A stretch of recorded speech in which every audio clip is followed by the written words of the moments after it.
we will learn more about what is working and what is not working. And so what I've been advising executives who I counsel is borrowing from, though we use it in a different way, borrowing from Jeff Bezos, don't go through any one-way doors.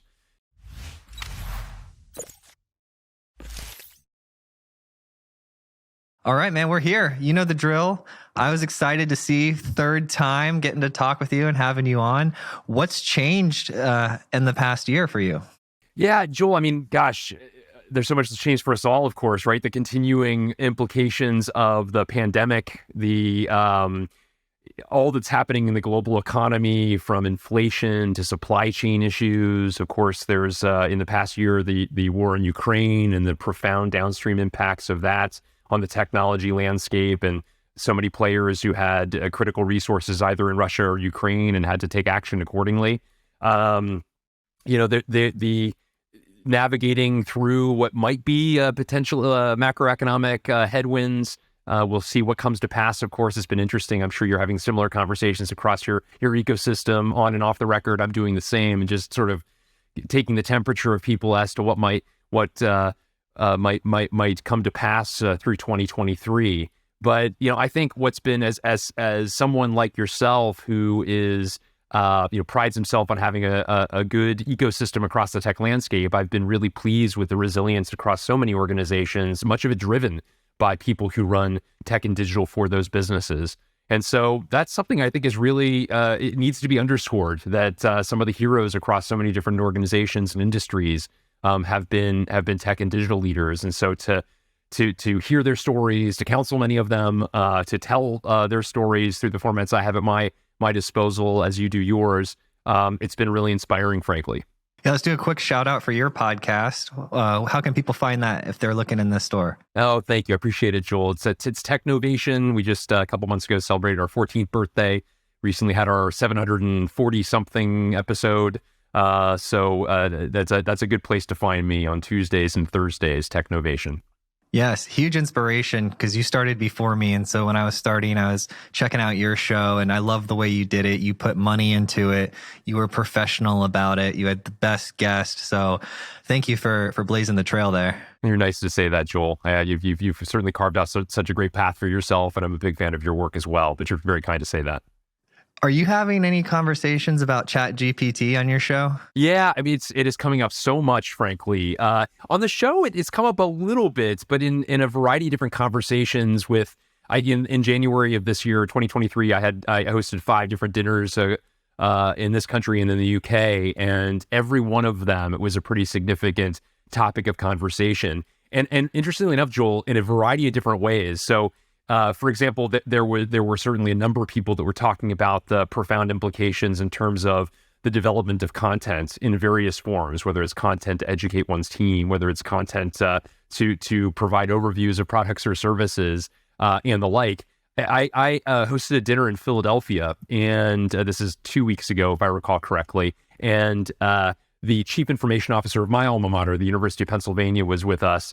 And he's been there for a decade now, former CIO at AmerisourceBergen and a variety of different hospitality companies. So he's been on both within the private sector as well as at the university level.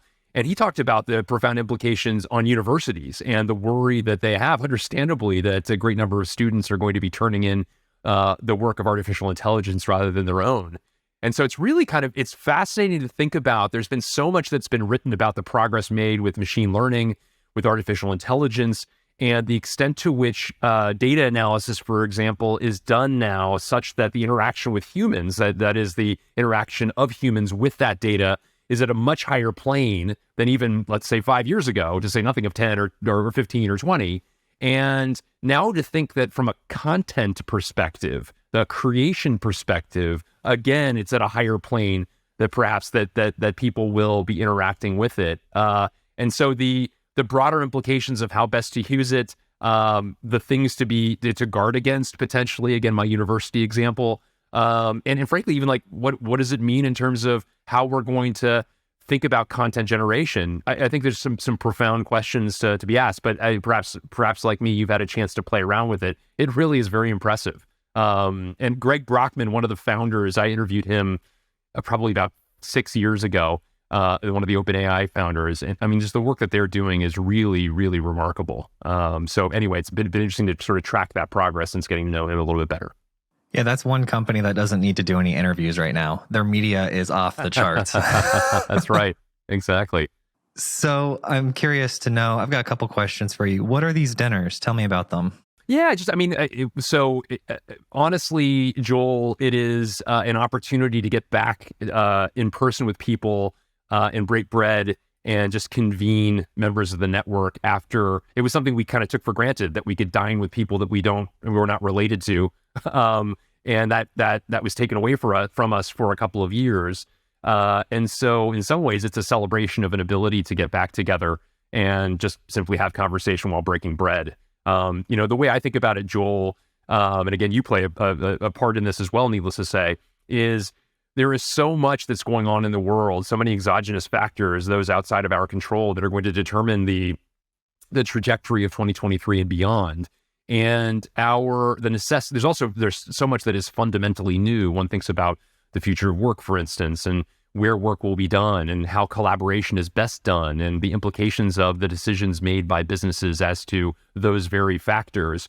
And I think it's critically important that as we're experiencing so much that is new and so much that is unknown, that we are in various forms in person, through video conferences, in one-to-one conversations, but also one-to-several conversations, continuing to test hypotheses, because the winning strategies are not concrete yet. And so we need to understand, how are you experiencing this? What's worked well? What hasn't?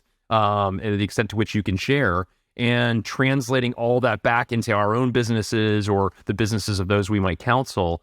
I think it's an ongoing exercise of sharpening our knives, but also, frankly, learning it through unprecedented times.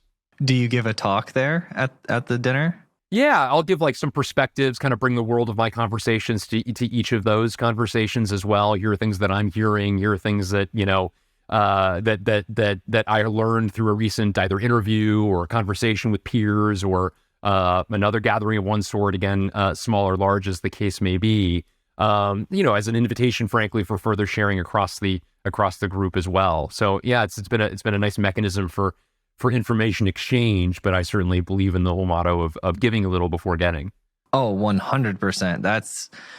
We did 200 episodes before we made $1.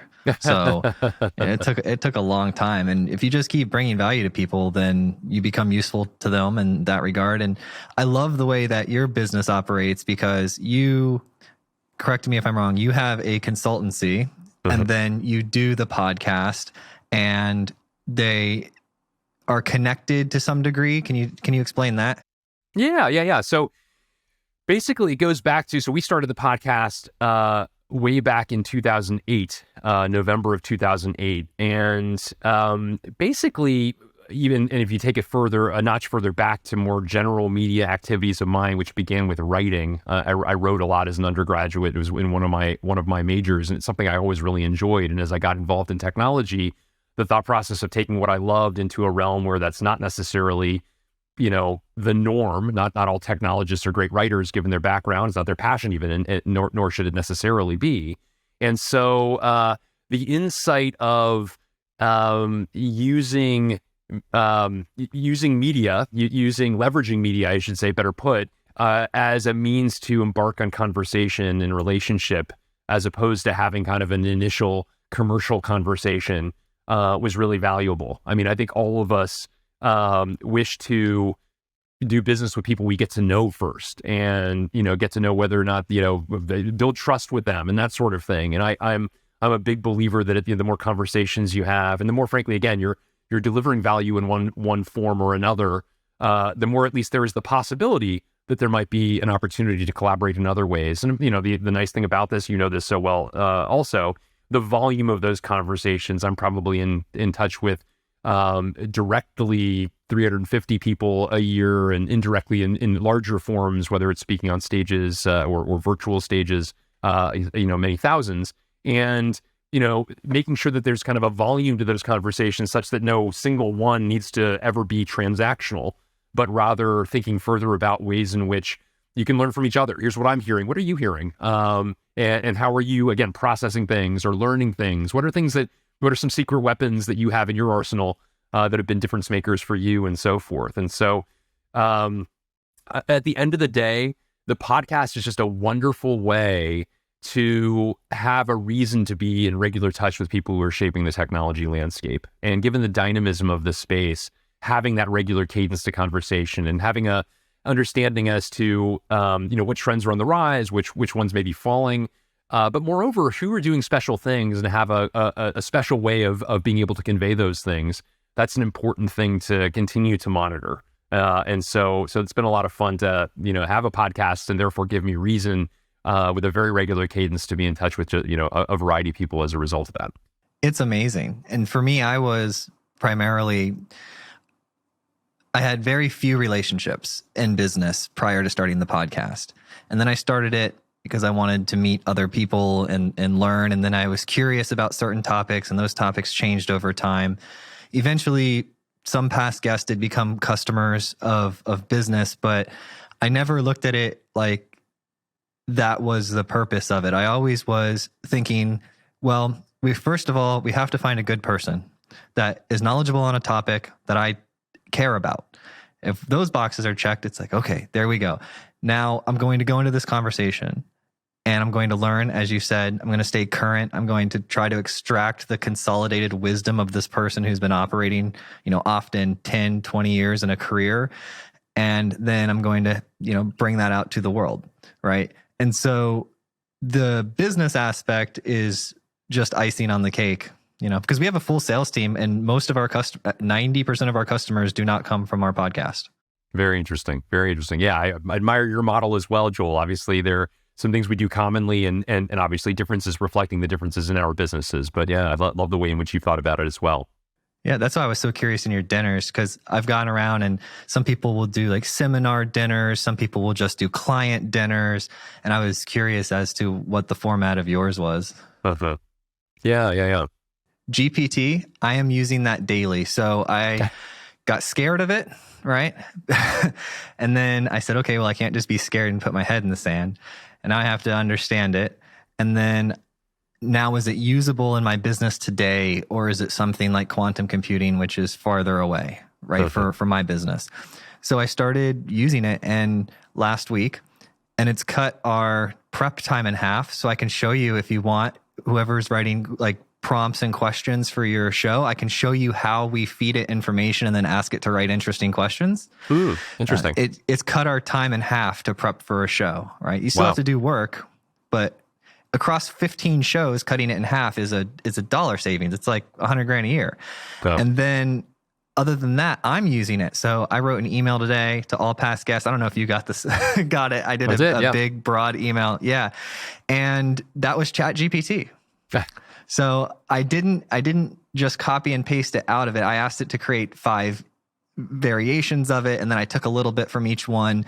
But the amount of time it took me versus sitting down and trying to be creative myself, it was just amazing, because you only have so much creative energy in a day, and that helps you get over that. Yeah, it's fat. Great use cases. I appreciate you sharing some thoughts about the ways in which you're doing it and seeing value from it. Very, very interesting. I've not yet gotten to that level of use, but inspiring. Perhaps I'll have a chance to my team and I will have a chance to use it in a comparable fashion soon. Oh yeah. And you can take the clips that you make when you're going to make social media post and run the transcription of the clips through it and ask it to make a interesting social media post out of it. It's just fascinating what you can do with this thing. Incredible. Yeah. I know. My only complaint is that it's offline about half the time. Yeah. It's constantly overloaded. Yeah. Oh, I know. It's too popular. That's right. We wanted to talk about, the big theme was the future of work. We talked a little bit about ChatGPT and AI and our own personal experiences with it. Are you seeing customers actively use this technology today?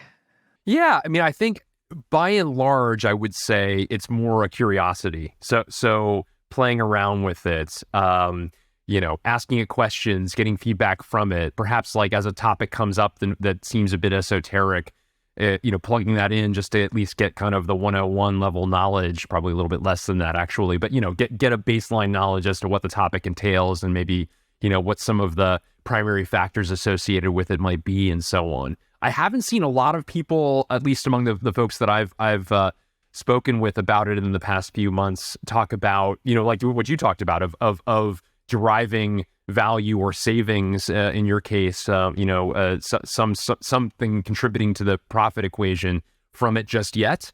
I'm sure that is out there. For whatever reason, it's not necessarily made my radar in terms of my conversations across people who run tech and digital for larger organizations. But no doubt those tests, which are happening obviously in structured and unstructured ways, are going to yield, I think, a lot of ideas. So I would say stay tuned, and we're going to be hearing more and more about the ways in which large businesses are using it and deriving substantial value from it. And if you could remind me, what ways consultancy is such a broad term. Are you consulting with tech departments about the efficiency of their dev teams? Or are you working with entrepreneurs? Can you tell me a little bit about what type of advice your consultancy does mostly? Yeah, happy to do so. So we've been around for 22 years now, and the primary group that we work with are heads of tech and digital of major enterprises in the private sector. And so, it's sort of the Fortune 500 companies that are sort of, billion plus in revenue. So that extends beyond the Fortune 500, but scaled organizations. Some digital native that is born in the past, 30-ish years, and others that are digital, and quite a number that are digital immigrants, if you will. And it's been interesting. In some cases, it is kind of bringing the magic from one to the other. What I mean by that is our experience, a lot of it in our West Coast office out of the Bay Area, of helping newly scaled organizations, companies that might be 8 or 10 years old, but are already at the billion, 2 billion revenue levels. They want to understand what are the practices we need to put in place to prepare us for being $5 to $10 billion. And then the reverse is true as well. Those already scaled, maybe 100-year-old businesses need to understand what are the practices we need to emulate from the digital native organizations to ensure that we can survive another 100 years and thrive another 100 years in the digital age. And so it's been, frankly, a really interesting give and take across a different variety of cohorts of kinds of companies, and monitoring the sorts of needs they have. And a lot of it is associated with, strategy. So literally helping them formulate their plans for the next year or for the foreseeable future. A lot of it is also, frankly, centered around modernization. My most recent book, we spoke a bit about it last time, Getting to Nimble, is associated sort of a playbook centered around the modern technology landscape and the practices one needs to put in place associated with people, with process, with technology, the development of better ecosystems, and ultimately strategy in order to compete at the pace of business today, which is only increasing. So a lot of our focus is helping organizations in a variety of ways associated with some of the thematic areas I just articulated. So you'll do research, use that research to help articulate a strategy. That strategy is often related to monetization. Is that the general idea? Yeah, I mean, for example, or modernization, not monetization. Yeah, modernization certainly, and monetization as well. Actually, it's been great. Frankly, it's funny. So my career is long enough that when I started working with heads of technology and big businesses, which is really kind of where I've always played, even when I was a much lower man on the in the org structure. That when I started counseling them, working with them, these were sort of definitively across so many industries support organizations, C-suite titles, C-level people in title only, but not indeed, not necessarily reporting to chief executive officers, and not viewed as particularly strategic. This is also, by the way, the time, Joel, when you could go into the chief executive officer's office and he or she might not even have a computer on the desk. And so how times have changed, needless to say. And so now as technology becomes sort of the central nervous system across, most industries and I would say like a good majority of companies, the necessity to think less tactically, again, the historical orientation of a lot of technology organizations, and more strategically, where are we headed as a business? And how can technology be used as an accelerator to get to that destination? That sort of thinking is really necessary. And so as these are disciplines that are not the historical norm among tech and digital leaders, we've spent a lot of time in helping kind of build that up. My second book was called Implementing World-Class IT Strategy, is centered around the how best to create and formulate these plans, how to work in concert with your colleagues in other parts of the organization to ensure that you are driving the mandates of the entire organization forward effectively. And so a lot of it is centered around those sorts of things, and for those reasons. And I want to talk about the future of work, but I want to briefly go back to earlier when you were talking about the economy. So I've gotten, to speak to so many different people in such a variety of industries. And at first, I would say maybe a year or two ago, when the sky was falling, essentially from The Economist, and every other article on your financial news feed was, it's going to crash. And it's like, it's going to be the best time ever. So there was just no consensus among the quote unquote experts in the financial world. So that caused a little bit of a unsettled feeling, right? So I started looking into it and talking with people, and the way I look at the market now is not as one economy. It's several small economies working together, right? And you can see, for example, in mortgage technology, those tech companies not doing so well, right? Because of the interest rates. But you'll see in other industries that they're having record profits. So rather than me being concerned about the economy at large, I started focusing on what verticals am I operating in. And we changed all of our outreach and all of our language to focus on the most recession-proof markets, because we wanted to get ahead of it. So we did that back in October of this past year. Then if you don't mind my asking, what were some of those industries that you found to be recession-proof? So we found that healthcare was really good. Insurance was good. Financial services is fairly resilient, because while they might be doing bad, they typically have really good financial habits, right? And they're still spending and investing. And they'll often look at down times as investment times as well. So those industries, we also have seen securities doing pretty well. Cybersecurity, you can't get your stuff hacked, right? That's no good. Or when you do, you need to be able to respond swiftly. Yeah. And I think that's it. Now I've gotten to the point where I'm not on the sales calls anymore. I'm on some of them, but it's great because we have a whole team now, and Chloe and David and all of them, they know these industries a lot better. But doing research was something new for us, which is why I like what you do, because I always thought, what's Peter doing, and the research and the strategy. Then I went and I hired a researcher, and I said, hey, research my competitors in not the podcast market, but in the cybersecurity newsletter market, because I wanted to start a cybersecurity newsletter. And the quality of the work I got back, I was dumbfounded. I said, I am such an idiot for not having figured out the value of research earlier in life. That's interesting. That's a fascinating insight, and better late than never, right, Joel? So now you have the opportunity to capitalize on or fill a need that's there. So good for you. So tell me a little bit about what the future of work is looking like. Well, gosh, it's fascinating how this is really kind of an evergreen topic, Joel. As I speak with people, I'm almost waiting for somebody to say, you know what, I'm done talking about it. Can we move on to a different topic? And yet, when I gather people together, it's always a curiosity, because again, there's so much dynamism to this. And the way that I like to frame it, Joel, is in 2019, and for basically the history of business, 95 to 98% of business was done in an office. And, if you change jobs, you change offices. You might change cities or even countries because of that change of a job. And that was just a given. It wasn't very few people would even think to ask for some liberty associated with that. It's just, I'm sorry, my kids and my spouse are coming with me, new schools, new house. That's just the way that business is done. And, 2020 came around, March of it, and all of a sudden the world changed. And if you were fortunate enough, we need to be mindful, of course, that not everyone was, but if you were fortunate enough to be in a job that you could work virtually, obviously for your health, your families, and for your colleagues, there was no choice but to work virtually.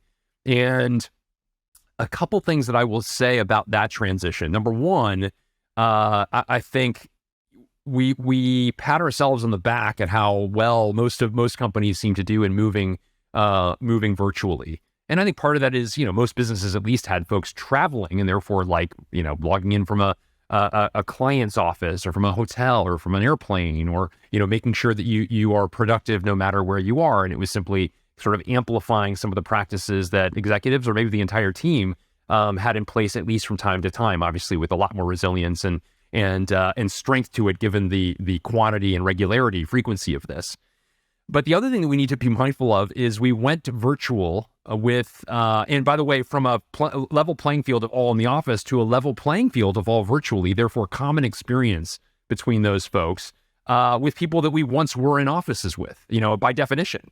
And so there is a baked-in trust. If you and I were colleagues dating back to 2015, Joel, and then in March of 2020 we went virtually, we know each other's what sports teams we like. We know, our spouses' names and can ask about them. We know, that you're an evening person and I'm a morning person, and therefore like when to contact each other in order to get a quick response. We know that, and frankly, there's probably a bank of trust such that if I'm having a bad day and I say something that seems a little sideways to you, you don't hold it against me because of that bank of trust that I'm asking you to draw upon through our interactions. And so things actually went surprisingly well through 2020. Obviously, all things being equal, if you're a hospitality company or a airline or a restaurant company, not so much. But if yours was an organization that wasn't overly impacted like that, a lot of companies were surprised by how well they were doing through the course of that time. But what happened then, and here's where I think the real challenge came, once, the vaccine came into place and, once more people frankly got COVID, once there was a greater comfort in being together in person and we began to be able to do so, really for the first time, the unleveling of the playing field happened. And so 18 months into this is the first time that you see that unleveling happen. Some coming back into offices, some continuing to work at home. And frankly, a great deal of flexibility on average from employers to their employees as to where work was done. And so, and then you add an additional dynamic of more, by definition, more people joining the company in a hybrid form, perhaps some of them in places where there's not even office, several hours or even flights away from where offices once were. And so how do you build trust in those scenarios, Joel? How do the things, the kind of, examples I gave in this fictional, example of you and I being colleagues for many years, how do you accumulate the sorts of experience such that trust is there and that knowledge of each other is there? And of course, it's not impossible. And there's some organizations that have done great work in accomplishing that.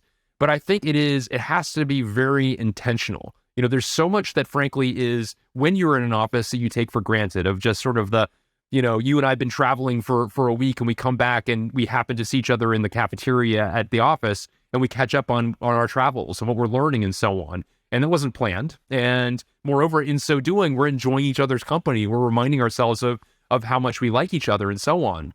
Now we need to create those sort of happy accidents where we can, at least, so that the folks on our teams who are rarely in each other's companies, if in fact that's our employer's decision, have a way of feeling like they're part of something that's bigger than just themselves. And then I think I'll just add one other point and let you go for a moment in my monologue here for a time. But I think it's important for us to remember that as this continues to evolve, it's going to be we will learn more about what is working and what is not working. And so what I've been advising executives who I counsel is borrowing from, though we use it in a different way, borrowing from Jeff Bezos, don't go through any one-way doors. If yours is a company where you say like you will never have to work in an office again, boy, that's a right that is very difficult to walk back. And you may find out, frankly, that a year or two or three into this experiment that things are not working so well and some change is necessary. Again, I think there are some companies that will continue as hybrids or frankly even continue as primarily virtual and succeed. I'm not here to say that everyone needs to get back 100% into offices or even necessarily half time into offices, but we need to be intentional about and even thoughtful about what has been lost in so doing, and find ways to replicate what has been lost to make sure that we are not losing our culture at the same time. 100%. Now, these happy accidents and building relationships while remote, have you seen anyone do things that are fairly unique or creative? Yeah, I mean, unique, I'm not sure. I mean, I'm seeing some practices emerge across a number of companies. So one company that I've been getting to know, admittedly, they were born virtual, and that's always interesting to sort of see somewhat scaled organizations that have been virtual really since the beginning. There are a few of them, and the CEO with whom I'm friendly talked about the necessity of having basically a RACI matrix, if you're familiar with those, right? Responsible, accountable, consulted, and informed, and determining for every kind of topic that we are tackling as a company, who is the R, who is the A, who is the C, who is the I. Use that to then determine who is in the meeting to talk about what, but also, frankly, to understand on the back end of that, we go off into our separate spaces, perhaps not seeing each other for hours or days or weeks, as the case may be, that we know clearly what you're doing, Joel, versus what I'm doing. And frankly, who's reporting to whom on this very topic, so that we're not losing something because of an amorphous understanding, a lack of clarity as to who's responsible for what. And then I think associated with that, a related topic certainly is the metrics associated with it as well, to make sure that there's clarity around when we're getting together, when we are delivering what we need to deliver, that we have clear lines of that also. I think, on top of that, I think especially if you are erring more towards virtual work, being very intentional about what it is that brings us together. There's a framework that I wrote about in my Forbes column a few weeks ago. It centers around 5 C's. And the idea is understand the type of work that we're doing that should dictate that we are together in person. I define that as connect, create, collaborate, career plan, and celebrate. And it's not to say that all five of those always have to be done in person. I just mean to suggest that they are, I think, best done in person. And frankly, if you've got a framework, whether something like that or something of your own creation, that helps, frankly, come up. It helps us get past some of the ambiguity. Let's say, Joel, that you love working in the office. You work in an efficiency apartment with your spouse, your dog, maybe a new baby. You can't wait to find a quiet space to do some thinking. I work in a comfortable house where I've got a dedicated office space and, everything in reach. My coffee's right here, or I can go make myself a lunch out of my kitchen. I don't ever want to go into an office again, let's say, and you and I work for the same company. Well, if that's the case, then I may be kind of like pushing more and more that what we do is virtual, when in fact you're pushing more and more for us to do things in work. Let the framework determine it. If you and I can come to the conclusion, today's a create day. Today we're brainstorming and developing something new. And it's going to be really good for us to be in the same room with our rest of our colleagues on this team and around a whiteboard and brainstorming together. And so let's agree that, Thursday of this week, we're going into the office, and maybe some of us are flying in accordingly, because that's going to be the richest kind of experience given the kind of work that we need to do. Once the plan is then set after that creation, that brainstorming session, let's go off on our different ways, maybe even borrowing from my example a moment ago, each of us understanding what our responsibility is, and then we'll determine when we're going to need to get back together as a result of reaching some sort of milestone or getting to another one of the C's, as the case may be. So I think that is something we've developed as a result of seeing what's working well across a number of companies that we have the blessing of collaborating with, as working towards a productive end in determining when we should come into the office versus those experiences that may be best done virtually. I love those 5 C's, because what it does is it takes a conversation that is almost always binary. Are we from home, or remote or in person? And it's taken it and it's added the definition that you need to make those decisions, because you're exactly right. With startups, people would say, okay, if you're doing a startup, you need to be in person because you're solving a lot of problems. And I said, well, that's true. It's definitely easier to solve them in person. But I'd say, is 80% of the work things that you're creatively solving, or is it the 20% and then you go back and do the work? And so what I've found that the hardest piece from remote is the ideation with a whiteboard. I haven't successfully found a tool that allows you to have the same feeling as that type of tool. If you have, please let me know. Well, there's Miro. Maybe you've like seen some of these tools. Miro is actually a really good one that we use. I will say, Joel, I agree with you. Even though I'm a proponent of Miro, and there are a couple of others that I've experienced that I think do a nice job of collaborating around, virtual space. There still also is something really magical of simply like, reading the room and making sure that everyone's speaking, and, I think being in the same milieu is conducive to a different kind of thinking in many cases. And so, I think there are tools that replicate it, but there's also, we need to acknowledge that there's still some really important aspects to working together in person from time to time. Now, what's the arc of evolution in regards to the unleveling aspect of your practice? Are you fully remote, in-person, hybrid, get together? Yeah, it's a great question. So we're trying to eat our own dog food from that perspective. We're certainly hybrid, leaning more towards virtual. We gave up we had shared office spaces for a couple of our offices. Our one in DC was a dedicated space. So when the lease ran out on that, we gave it up.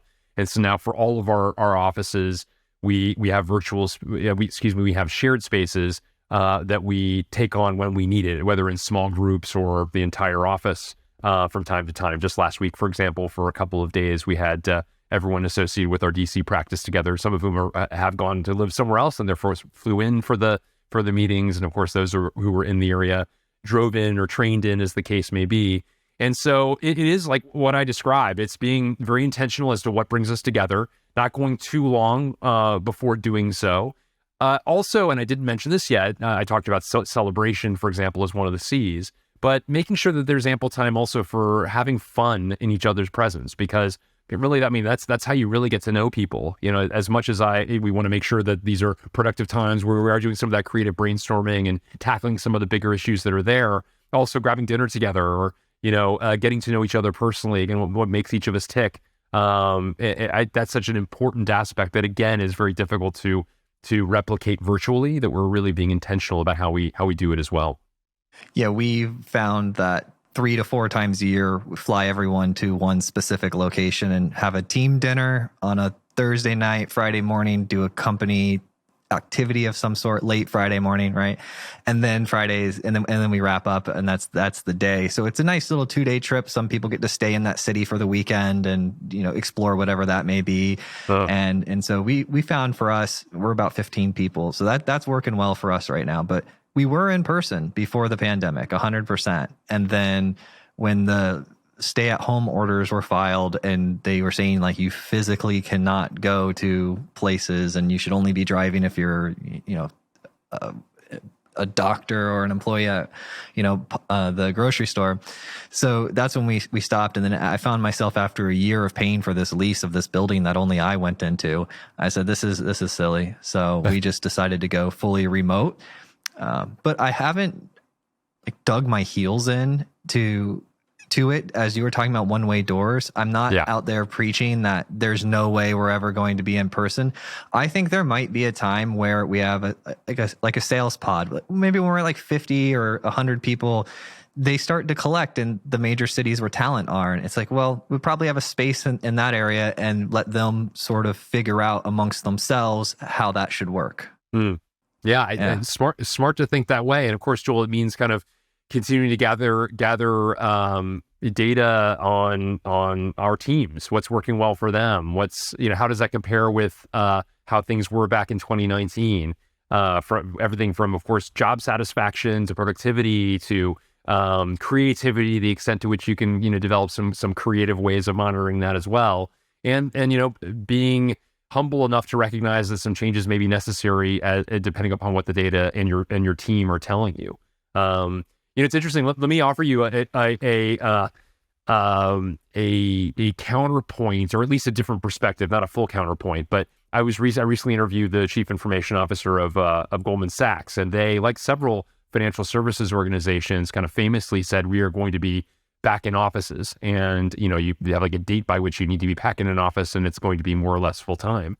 And the way that he put it was, David Solomon, the chief executive officer of Goldman, developed this pronouncement and the rationale behind it, and it was painful in as much as recognizing that this was kind of the way forward. Some people opted out, that they didn't want to. They were getting used to not commuting an hour or more into Manhattan, for instance, if that was where they were primarily professionally domiciled, and preferred waking up with their kids, picking their kids up at school, having dinner at regular rather than irregular hours, and so forth.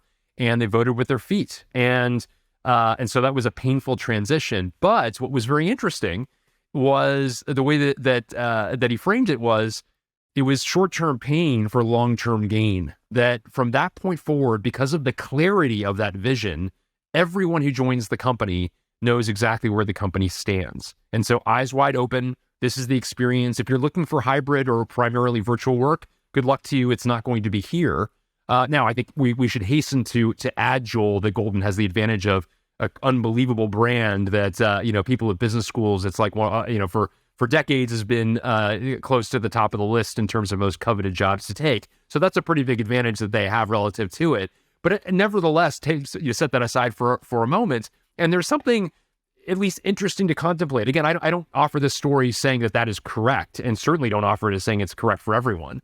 But it's an interesting perspective, let's say, that I think we should at least bear in mind as we think about, how we contemplate the future. That there are different ways of operating. There are advantages and disadvantages to each of those modes of operation. And it's important for us to actually continue to have the conversations with people who have very different perspectives to understand, what are you gaining from that? What have you lost from that? How is that evolving? And are you changing that playbook at all based upon, what you're hearing, or how your employees and colleagues are voting again, whether to stay, whether to leave, et cetera. So anyway, another interesting anecdote.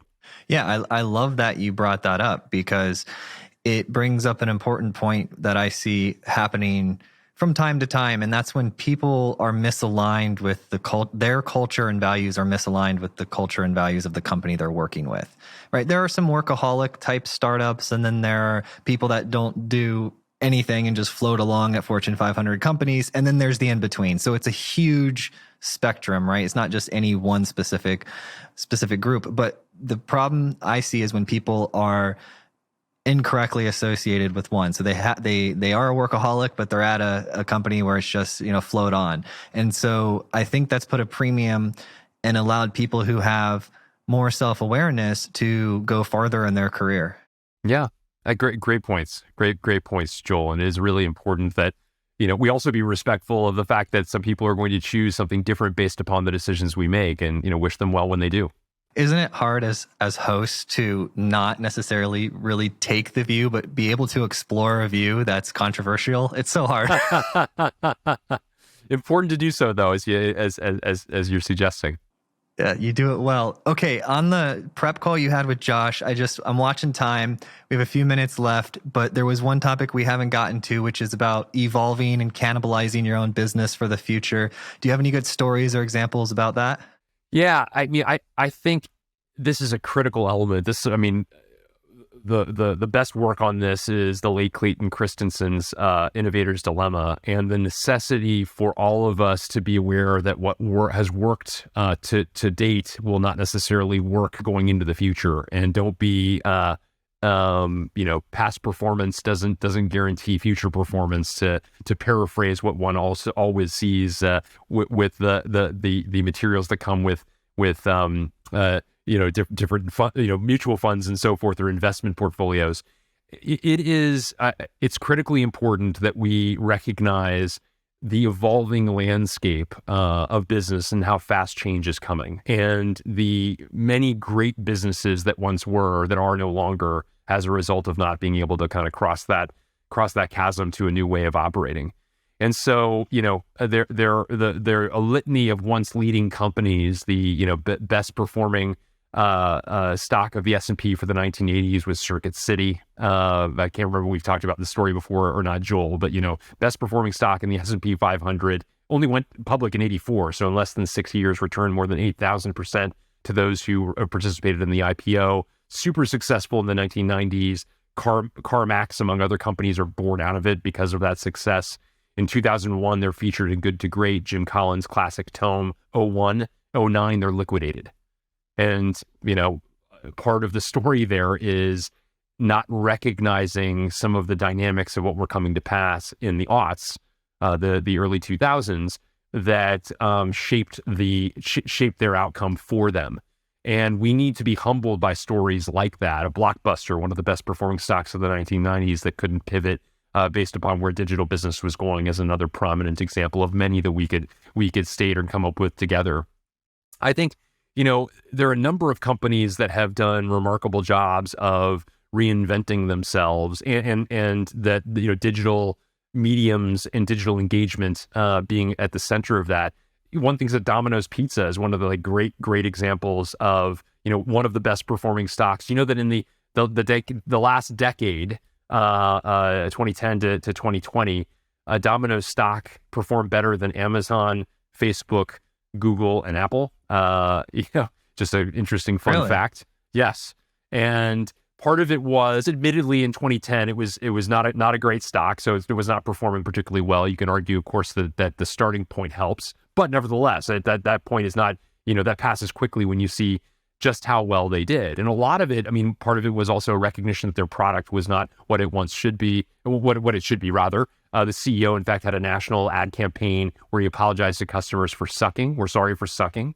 So a pretty significant mea culpa there that was basically suggesting, look, we're going to get the product better. Obviously, that's first and foremost. Without that, forget all the other things. So they worked on the product, but they also worked on the technology behind it and ensured that, I'll fast forward to part of the kind of punchline here, the technology, they insourced a lot of what was once outsourced, recognizing those aspects that were most strategic.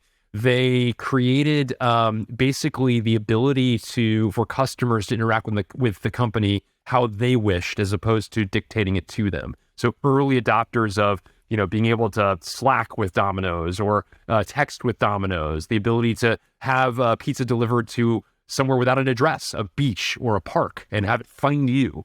And, order, contactless order and pickup, but also, reducing the number of steps to order your pie, especially if you got sort of like consistent order that you want coming every Friday. And so just really rethinking the experience for customers, leveraging digital tools in super creative ways. And let me add, Joel, they were one of the enormous success stories during the pandemic as well, for their ability to pivot so quickly for the digital channels that they had already put in place. It was actually not that much of it in an industry that was one of the hardest hit of all, restaurants.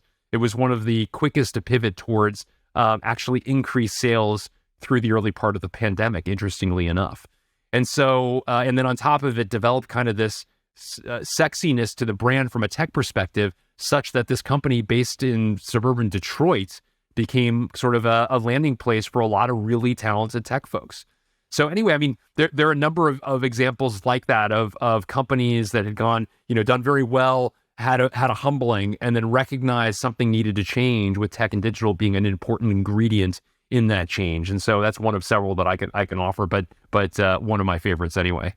Yeah, Domino's is great. When we had our third child, this one was a little bit more tricky because the other two came the first trip to the hospital, and this one came like the 11th trip to the hospital. Wow. So I had a lot of time in the hospital with my wife over that 2-month period, and Domino's Pizza was great because hospitals are super tricky with the addresses and how to get them and where the entrance actually is.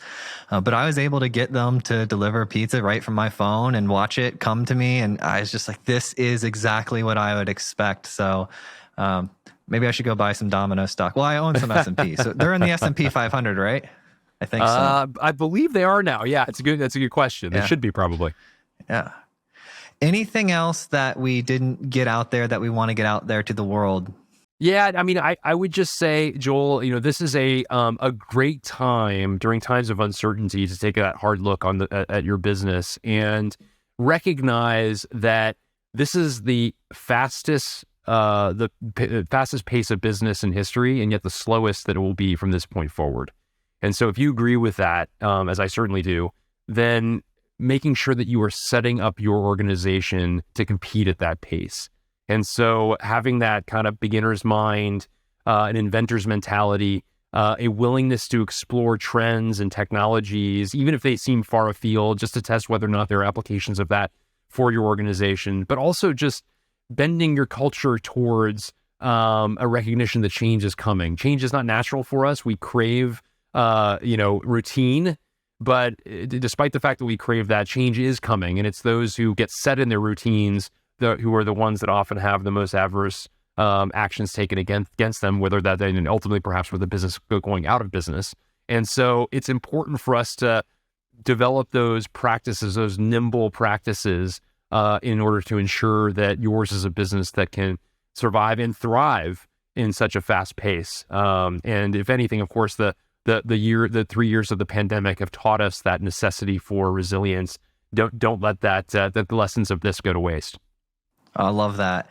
And the book is Getting to Nimble, correct? It's on Amazon. It is indeed. Yeah. Thank you. Everyone go buy the book. Peter's great. We want to support him. So thank you so much for doing this, Peter.